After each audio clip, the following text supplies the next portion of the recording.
up, YouTubers? Who was this? It's Unsociable T, and we're gonna react to 5 strongest signs of aliens and alien life. Starting with 5, of course.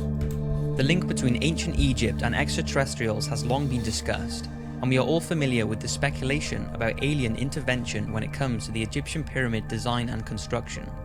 But whether you believe in that theory or not, there is one thing that people swear shows strong signs aliens did visit. The aliens gave them the power, and the aliens gave us the plans. Earth during those times. The Egyptian hieroglyphics, which are literary characters in a symbolic alphabetic form of writing, and one of the most interesting discovered hieroglyphics that many say has links with extraterrestrials is the 2,000 to 3,000 year old so-called Abydos helicopter. It was found in an ancient temple that was built by Seti I and his son Ramses II in Abydos, Egypt. Now, looking at it, what's the first thing you can spot? Well, there's no denying that this looks like a helicopter, this looks like some sort of boat or yacht, this looks like a ship of some sort, and that looks like what many say is a futuristic ship or glider. So this was found on a stone slab that was supporting the ceiling. It was studied and concluded that it was nothing. Does that right there look like a skull, or am I tripping? On the bottom. More than an accidental illusion caused by overlapping hieroglyphics, where plaster had been set onto the stone to replace the writing underneath, and that was it. It was sort of left and not talked about again. But there are a few researchers who say there is much more to this. They concluded that if the Egyptians wanted to overlap any existing writing, they would simply replace the limestone. It's believed the hieroglyphics would have been engraved on the ground and then elevated up into position, so if a change needed to be done, researchers say they could have just replaced the block and wouldn't have to replaster it. Then there are those who do not believe it has anything to do with ancient technology. They say if there were vehicles like the ones believed to be shown, then surely there would be a lot more evidence of them and not just on one single inscription. So what do you think of these mysterious hieroglyphics? Is it proof aliens came down during the ancient Egyptian years, or is it nothing more than a coincidence? Astronauts. It's always fascinating when an astronaut argues the existence of aliens, because if anyone has more of a chance of seeing an extraterrestrial, it's going to be astronauts who venture into space. Now, the rumour is that if an astronaut witnesses a UFO or an extraterrestrial being, they cannot report this to the press. But that hasn't stopped them, because over the years, many astronauts have told of encounters with aliens. In June 1965, when astronauts Ed White and James McDivitt were passing over Hawaii in a Gemini spacecraft, they say they witnessed a strange-looking metallic object with long arms sticking from it. McDivitt took pictures, but he said that it did not capture what he could see properly due to the glare and the grubby window. The rumour is that he also took a video, but this has never been released. McDivitt has said that some UFO promoters did exaggerate the story, but debunkers did also underestimate it. Another sighting by astronauts happened in December of the same year. Gemini astronauts James Lovell and Frank Borman saw an unidentified spacecraft some distance from their capsule. The Gemini Control Center told him that he was seeing the final stage of their own booster rocket, but Frank confirmed that he could see the booster rocket and the unidentified object was something completely different, but what exactly it was is a mystery.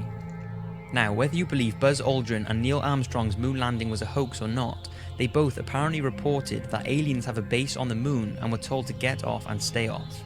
According to unconfirmed reports, both Neil and Buzz saw UFOs shortly after landing on the moon on the 21st of July 1969.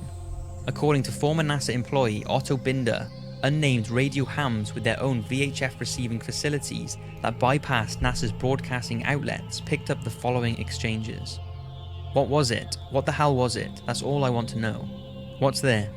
These babies are huge, sir, enormous. Oh my god, you wouldn't believe it. I'm telling you, there are other spacecraft out there, lined up on the far side of the crater edge. They're on the moon watching us. According to former naval officer and Russian UFO researcher, Neil Armstrong relayed the message to Mission Control that 2 large mysterious objects were watching them after having landed, but the message was censored and never heard by the watching public. Only on Mars, guys. Only on Mars. I think they were over-exaggerating. NASA's cover-ups. The fact that NASA conceal information from the public has led many to believe that they are aware of the existence of alien life. And one of the most talked about cases of a NASA cover-up comes from Dr. Edgar Mitchell. He was part of the Apollo 14 space mission in 1971, and during his 2 lunar missions, he spent 33 hours on the moon. Dr. Mitchell said that he was aware of several UFO visits during his career, but each one had been covered up. He said that workers at the space agency had described aliens as little people who look strange to us. Like Dr. elves. Mitchell stated that their technology is far more sophisticated than ours, and if they were hostile, we would be gone by now.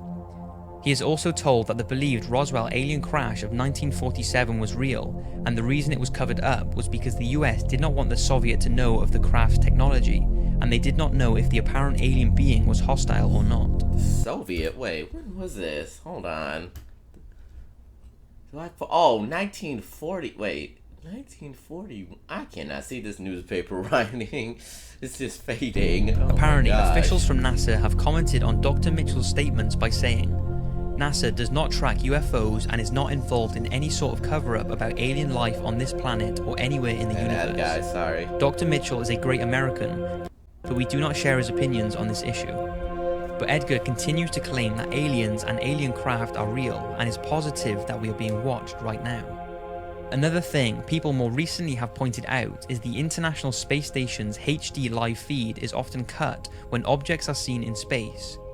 In 2014, NASA allegedly cut the live feed coming from the Earth viewing cameras mounted on the space station just when a mysterious UFO appeared to hover over the Earth. UFO watchers claim that the drop-off in the live feeds as soon as a UFO comes into view is an obvious and deliberate attempt to hide what they believe are regular sightings of alien spacecrafts observing Earth. Some say this is the moon or a lens flare, and others believe it's an alien craft.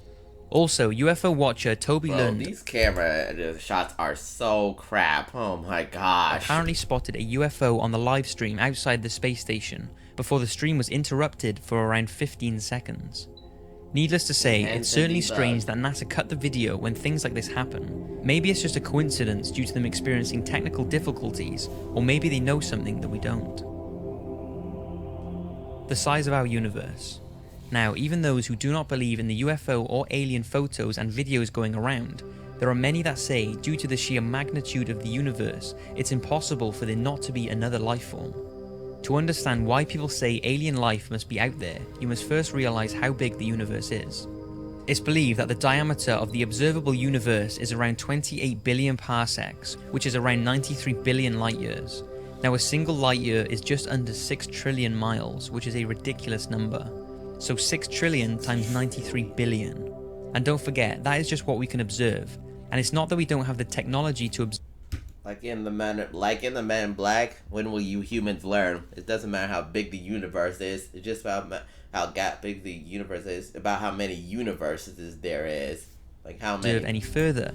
It's just that light from other objects hasn't had enough time to reach Earth since the beginning of the cosmological expansion. And with all that, astronomers at the University of Auckland have said that it's believed there are around 50 sextillion planets in the observable universe. Now I will leave you to decide whether you think that only one out of those 50 sextillion planets can harbour any form of life. Some believe that civilizations are currently existing on Earth-like planets right alongside us, and others believe we could even be the bacterias of another life form. Add all of that with the possibility of infinite or multi-dimensions and you take things to a whole nother level. Whether you believe in any of those theories or not, there is absolutely no denying that the universe is incredible and has left us with many unanswered questions. The Men in Black. Now, although this sort of ties in with the thought that NASA are covering things up, the Men in Black deserve a talk on their own. The Men in Black are thought to be government agents who harass or threaten UFO and alien witnesses to keep them quiet about what they have seen. Over the years, there have been many myths flying around about them, and whether they exist or not is still a mystery. But if they do, then many say it proves that there is something out there that they are in full disguise with the caps and everything, looking like the government do not want us to know about. Now, whether their existence can be confirmed, there are tons of reports of people believing they have had encounters with them, like the one told by Dr. Herbert Hopkins, a respected family physician from Old Orchard Beach, Maine, who was studying a UFO case in September 1976. When the phone rang and a man identified himself as a representative of a New Jersey UFO organization. The man asked him if he could come to the doctor's house to talk to him about the UFO case. He said that he could come around, and after the call ended, Herbert got up from his chair to turn on the lights, and the man was already in his house walking up the stairs. Hopkins was so shocked at how he was in the house without knocking in such a short amount of time and was even more shocked at the man's strange appearance. He said in an interview he wore a neatly tailored black suit, black shoes, black socks, a white shirt with black tie, and a black hat. He also told reporters that the man was as bald as an egg and had no eyebrows or eyelashes. Herbert said he could tell the man was wearing lipstick, as when he wiped his mouth with the back of his glove, his lips were smeared and there was red lipstick on his glove. His voice was apparently passive, as if it was a machine, and they began talking about the UFO case when this strange man ordered Herbert to destroy all the evidence he had gathered about the case. He apparently got to his feet and said very slowly, "My energy is running low, must go now, goodbye," before steadily walking down the stairs and disappearing. Dr. Hopkins was left terrified and has no idea what happened that night. Another very unique case started on the 14th of October 2009, when two witnesses believed they saw a triangular unknown aerial object outside of a hotel, and a UFO case file was opened. Then, several weeks later, two unidentified men in black visited the same hotel looking for the two witnesses who saw this UFO. The two witnesses were not there at the time, so the men in black harassed the hotel staff for approximately 30 minutes before leaving. Those who spoke to the men said they were completely bald, with no eyebrows or eyelashes. They apparently had relatively big, strange eyes and did not blink once whilst talking. Now, there is no real proof whether or not the video footage and reports are a hoax, or whether it really did happen and the men in black are out there trying to keep us from knowing too much.